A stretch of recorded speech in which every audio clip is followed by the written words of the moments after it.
নমস্কার বন্ধুরা।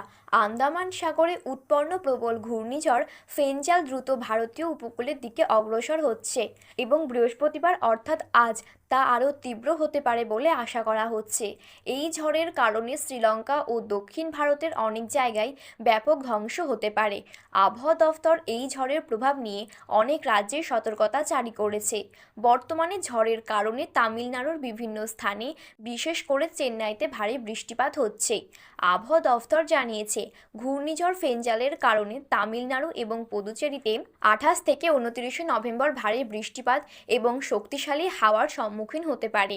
বিশেষ করে তামিলনাড়ুতে অবস্থিত উপকূলীয় এলাকাগুলিতে এই ঝড়ের প্রভাবে সবচেয়ে বেশি ক্ষতিগ্রস্ত হবে। ঘূর্ণিঝড়ের প্রভাবেই চেন্নাইতে ভারী বর্ষণে অনেক জায়গায় জলাবদ্ধতা সৃষ্টি হয়েছে, যা যানজটের সৃষ্টি করেছে এবং লোকজনকে অনেক সমস্যায় ফেলেছে। এছাড়াও জেলেদের সমুদ্র থেকে দূরে থাকার পরামর্শ দেওয়া হয়েছে এবং সমস্ত সতর্কতা অবলম্বন করার নির্দেশ দেওয়া হয়েছে। তামিলনাড়ুর পাশাপাশি 27 থেকে 29 নভেম্বর দক্ষিণ উপকূলীয় অন্ধ্রপ্রদেশে ভারী বৃষ্টিপাতের সম্ভাবনা রয়েছে। এইসব এলাকায় লাগাতার বৃষ্টির কারণে স্বাভাবিক জীবনযাত্রা ব্যাহত হতে পারে, বিশেষ করে উপকূলীয় এলাকা যেখানে উচ্চ ঢেউয়ের ঝুঁকি থাকতে পারে। আবহাওয়া দফতর এই এলাকায় সতর্কতা জারি করেছে। যখন দক্ষিণ ভারত ঝড়ের কারণে ভারী বৃষ্টিপাতের সম্মুখীন হচ্ছে, উত্তর ভারতে 28 নভেম্বর থেকে ডিসেম্বরের 1 তারিখ পর্যন্ত ঘন কুয়াশার সম্ভাবনা রয়েছে। পাঞ্জাব, হরিয়ানা, উত্তরপ্রদেশ, চণ্ডীগড়ের মতো অঞ্চলে কুয়াশার কারণে দৃশ্যমানতা হ্রাসের সতর্কতা জারি করা হয়েছে, যা রাস্তা এবং বিমান পরিষেবাগুলিতে ট্রাফিকের প্রভাবিত করতে পারে। হিমাচল প্রদেশে 27 তারিখ থেকে 30 নভেম্বর পর্যন্ত কুয়াশার কারণে দৃশ্যমানতা দুর্বল হতে পারে।